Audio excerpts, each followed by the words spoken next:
અમેરિકાના ઘર આંગણે જ વિમાન પકડવા એરપોર્ટ પહોંચેલા આપણા ભારતીય અને ગુજરાતી પરિવારો પર અચાનક આઈસ અધિકારીઓનો કાનૂની શિકાર ત્રાટકે અને અરજીઓ પેન્ડિંગ હોવા છતાં વિમાનમાં બેસતા પહેલા જ જેલ ભેગા કરી દેવામાં આવે ત્યારે તે પ્રવાસીઓ અને વતનમાં બેઠેલા તેમના પરિવારોના દિલ પર કેવી ભયાનક વજ્રઘાત અને ચિંતાના વાદળો છવાઈ જતા હશે।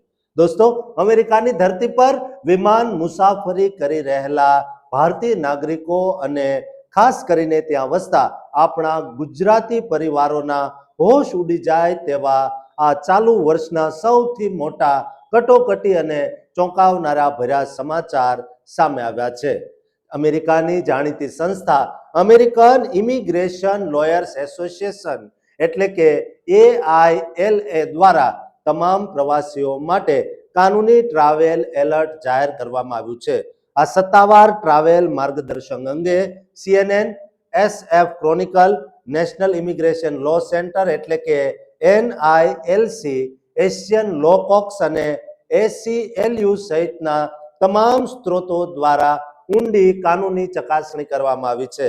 અહેવાલો અનુસાર અમેરિકાના સ્થાનિક એટલે કે ડોમેસ્ટિક એરપોર્ટ્સ પર સંઘીય ઇમિગ્રેશન એજન્સી આઈસ દ્વારા પોતાની હાજરી વધારી દેવામાં આવી છે, જેના કારણે એરપોર્ટ્સ પરથી નિર્દોષ પ્રવાસીઓની અટકાયતો અને ધરપકડોમાં ભયાનક ઉછાળો નોંધાયો છે। સંઘીય તપાસ તંત્ર દ્વારા એરપોર્ટ પરથી દરરોજ 2000 એટલે કે 2000થી વધુ ગેરકાયદેસર અને શંકાસ્પદ પ્રવાસીઓની અટકાયત કરવાનો દૈનિક ટાર્ગેટ નક્કી કરવામાં આવ્યો છે। આ મોટો લક્ષ્યાંક પૂરો કરવા માટે આઈસ દ્વારા અમેરિકાના તમામ નાના મોટા એરપોર્ટ પર ખાસ કાનૂની અભિયાન શરૂ કરી દેવાયું છે। આ ભયાનક સ્થિતિને ધ્યાનમાં રાખીને LILA સંસ્થા દ્વારા કડક સલાહ આપવા વિનંતી કરાઈ છે। જો તમારું ઇમિગ્રેશન સ્ટેટસ I-94 મુજબ એક્સપાયર થયેલું હોય, તમારા વિઝાની મુદત પૂરી થઈ ગઈ હોય, તમારી પાસે અગાઉનો કોઈ જૂના રિમૂવલ ઓર્ડર હોય, તમારો કોઈ ગુનાહિત કેસ પેન્ડિંગ હોય અથવા તમે કાયદેસરના ઓથોરાઇઝ્ડ સ્ટેટમાં વસતા હોવ તો પણ તમારે ઇમિગ્રેશન વકીલની સલાહ લીધા વિના અમેરિકામાં કોઈ પણ સંજોગોમાં વિમાની મુસાફરી કરવાનો ઇનકાર કરવો જોઈએ, કારણ કે અત્યારે કોઈ પણ ક્રિમિનલ રેકોર્ડ ન ધરાવતા સાચા લોકોને પણ એરપોર્ટ પરથી ડિટેન કરવામાં આવી રહ્યા છે।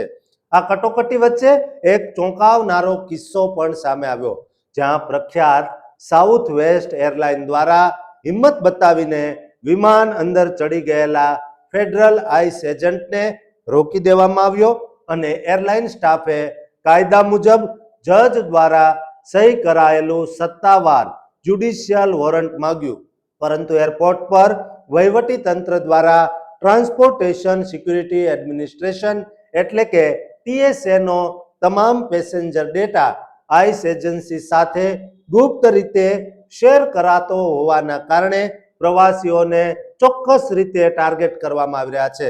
ખાસ કરીને અલ્બામા, ટેક્સાસ અને ફ્લોરિડા જેવા કડક કાયદા ધરાવતા હાઈ રિસ્ક રાજ્યોમાં રૂટીન ચેકિંગ કે ટ્રાફિક સ્ટોપ દરમિયાન પણ સીધી ઇમિગ્રેશન અટકાયત થઈ રહી છે।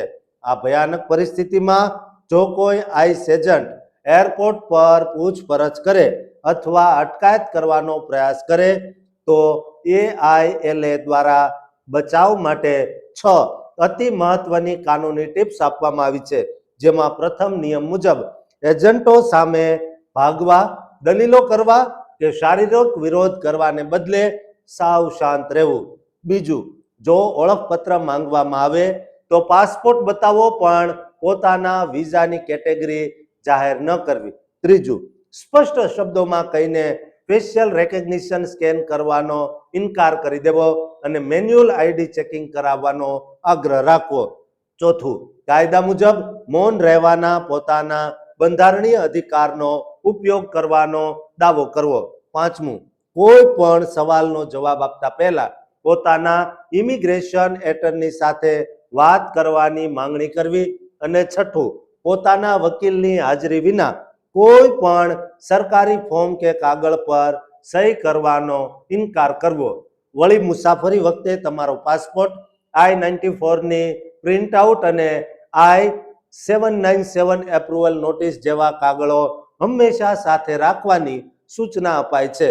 સાથે જ મુસાફરોને પોતાના મોબાઈલ કે લેપટોપમાં ફેસ આઈડી અને ફિંગરપ્રિન્ટ જેવા બાયોમેટ્રિક્સ લોક બંધ રાખવા અને પોતાના વકીલનો નંબર કાગળ પર લખીને સાથે રાખવા સલાહ આપવામાં આવી છે. આ માહિતી સાધારણ કાનૂની જાગૃતિ માટે છે. માટે દોસ્તો, તમામ લોકો, તમામ ભારતીયો, ગુજરાતીઓને આ વિડીયો શેર કરજો, કારણ કે નહીંતર તેમની ગમે ત્યારે અટકાયત થઈ શકે છે. આ 6 બાબતો દરેક ગુજરાતીએ જાણવી ખૂબ જરૂરી છે. માટે અમેરિકામાં રહેતા તમામ ગુજરાતી ખાસ આ 6 બાબતો જાણવા માટે વિડીયો શેર કરી ચેનલને સબસ્ક્રાઇબ કરવાનું ચૂકતા નહીં.